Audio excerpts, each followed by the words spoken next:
At the closing ceremony of the King Abdulaziz Camel Festival in the desert village of Ruma, 130 kilometers (81 miles) from Riyadh, Ada dancers in 2 rows wave their swords to the drumbeat. From behind the glass of the royal box, King Salman of Saudi Arabia beckons for his own sword, and with some effort rises to his feet. He lifts it over his head to join in with the performers. His son, newly appointed Crown Prince Mohammed, stays seated with his arms folded, nodding his head to the music. Women in Saudi Arabia are learning to kickbox. In this underground gym in Jeddah, the stands at the racetrack are almost empty because of the tight security restrictions put in place for the royal party. But the spectators roar when the king stands up. One man walks up as close as he can get to the glass walls of the VIP section, where dozens of middle-aged men in white thobes and keffiyehs surround the king and his heir. He uses his phone to take a photo through the glass, but the inside light and reflection of the sun makes for poor results. He sends it to about a dozen WhatsApp contacts anyway. "In your country, you have movie stars, celebrities," he said. "In Saudi, we have the royal family." Salman ascended to the throne after his 90-year-old half-brother died of pneumonia in 2015. He appointed Mohammed, his eldest son by his third wife, as his successor last June, and the young prince is now by some stretch the second most powerful person in the kingdom. The state of the 81-year-old's health is a fiercely guarded secret, but when he dies, MBS, as he is known, will be the youngest king the modern state has ever seen. At just 32, he is expected to effectively set the tone for Saudi policy for decades. MBS's rise has electrified Saudi society. Unlike older generations of the Saudi royal family, he has embraced media attention and his face beams down from billboards and television screens everywhere. To younger generations, the crown prince's rapid ascent to power was taken as a sign that things in the conservative kingdom are changing.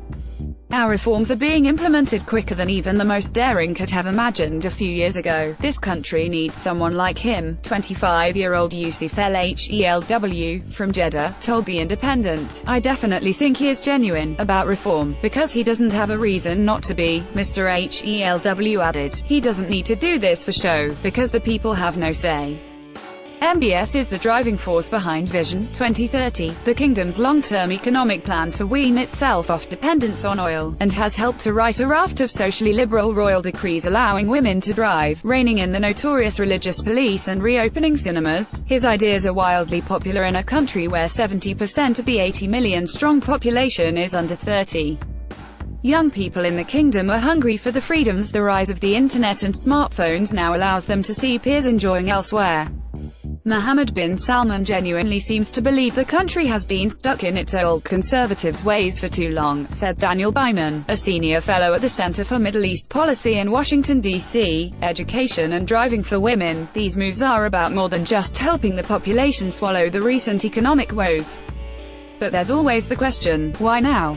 The rapid reforms do not stretch as far as addressing Saudi Arabia's lack of freedoms of expression, or assembly, or its liberal use of capital punishment. In November, more than 200 members of the Saudi elite were locked up in Riyadh's Ritz-Carlton as part of an anti-corruption drive, a move that showed the Crown Prince is serious about consolidating his power base at home. In doing so, he hopes to be able to realize the kingdom's vision of realigning the Middle East away from regional rival Iran. It is hoped domestic reform could prove a reliable pathway to gain international support for the new Saudi playbook. Granting women some long overdue rights is a general international indicator of good behavior and of progress. Under U.S. President Donald Trump's administration, Washington and Saudi are now united by the idea that Iran is the definitive evil in the world to stand against.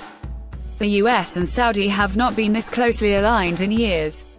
Mr. Byman said, "There is a personal relationship and rhetorical harmony. Saudi Arabia King's golden escalator gets stuck as he tries to descend from his plane in Russia, but the 32-year-old didn't earn the dubious epithet, the most dangerous man in the world, for nothing." Western diplomatic sources say he has a reputation for recklessness. His policy within the Middle East to date has ranged from embarrassing to disastrous.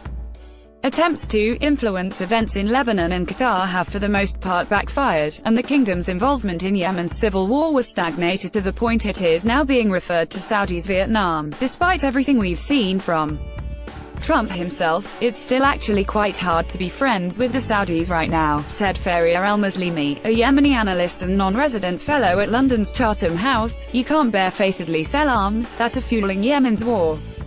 No matter how much cleaning up they do of their image, Yemen is still an ugly truth they are partly responsible for.